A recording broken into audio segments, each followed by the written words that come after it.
Okay, this section is on graphing lines. So the first part here says, I could probably make this a little bigger so you can see it.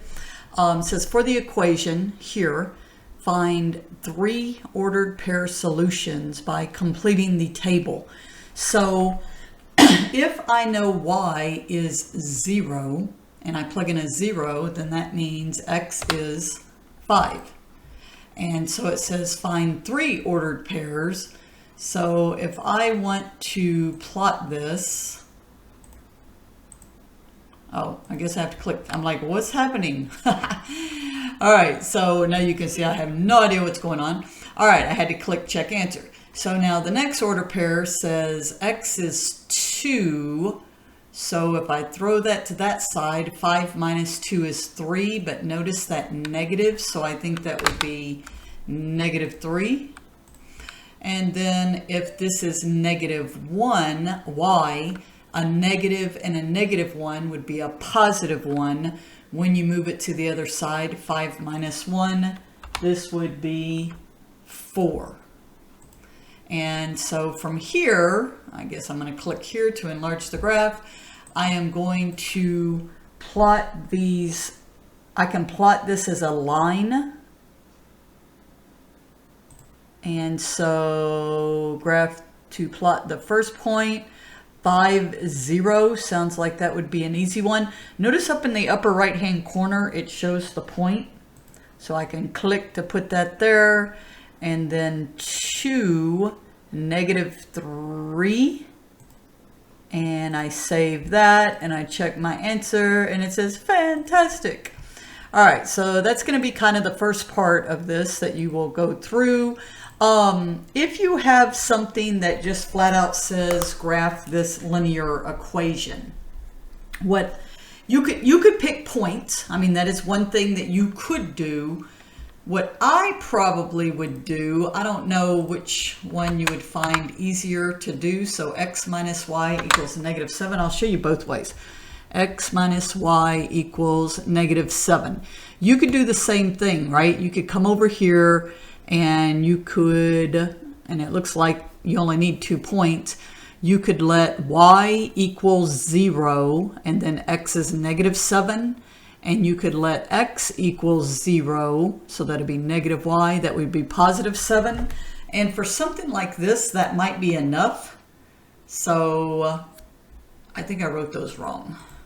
When x equals 0, that's the positive 7, right? So I'm trying to do this without writing.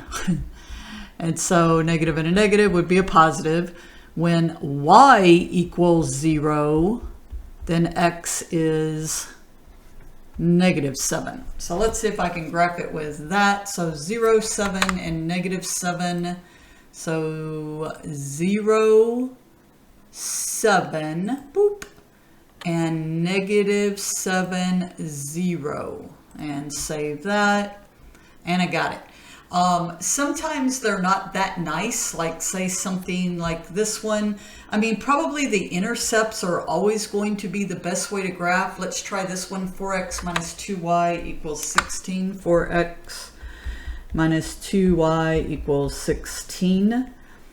And I mean, I just find the intercepts the easiest way to graph these. So let x equal 0. Minus 2y equals 16. So I think this will be negative 8 when x is 0. Now when y is 0, so 4x minus 2 times 0 equals 16. It looks like 4x equals 16. And then I get 4. So 0, negative 8, and 4, 0, 0, negative 8. If I can remember that. 0, 0, negative 8, and then 4, 0. I find that the fastest and easiest way to graph. All right, let's see if there's anything kind of weird. So if you want to graph x equals negative 1, what that means is no matter where you are, okay, so x is negative 1 here, x is negative 1 here, and that's just going to be a vertical line.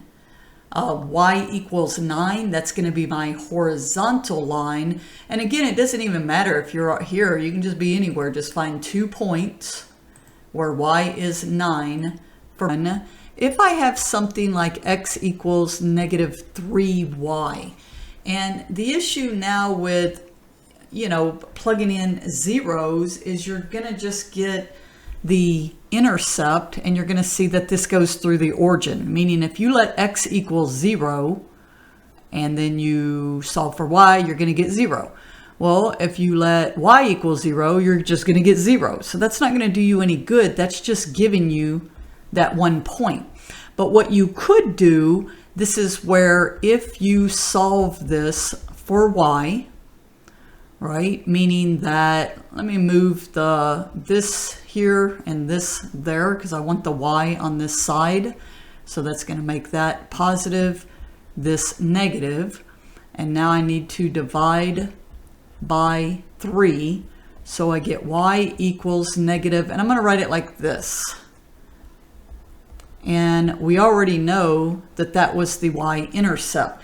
So what can I do with this negative 1/3? Remember that the slope is the rise over the run. And I'm going to tell you, it does not matter where you put that negative. So I'm going to do it on the top. So I'm going to rise, actually go down 1 and over 3. So let's see if I can graph this. So I know 1 point is through the origin, and from here I'm going to go down 1 because that negative 1, and 1, 2, 3. Did I go over 3? Oh, I think I was counting wrong. 1, 2, 3. And save that bad boy, and there we go. So whenever you get something that looks like that, then you might want to graph it based on the slope. So even look at this one. I can graph this one pretty quickly because that negative 2 tells me that is, remember, the y-intercept. So I can click right there. Now I can go up 1, 2, 3, and over 5. See, rise 3. And why did I go to the right and up? Because they were both positive values. I'm just looking to see what else might be in here. Once again, you know, any of these, if you have to, I would solve these for y and graph the same way and graph the linear equation. This looks like this is going to be, if I solve this for x, this is just going to be x equals negative 4. So don't get fooled by anything that looks like that.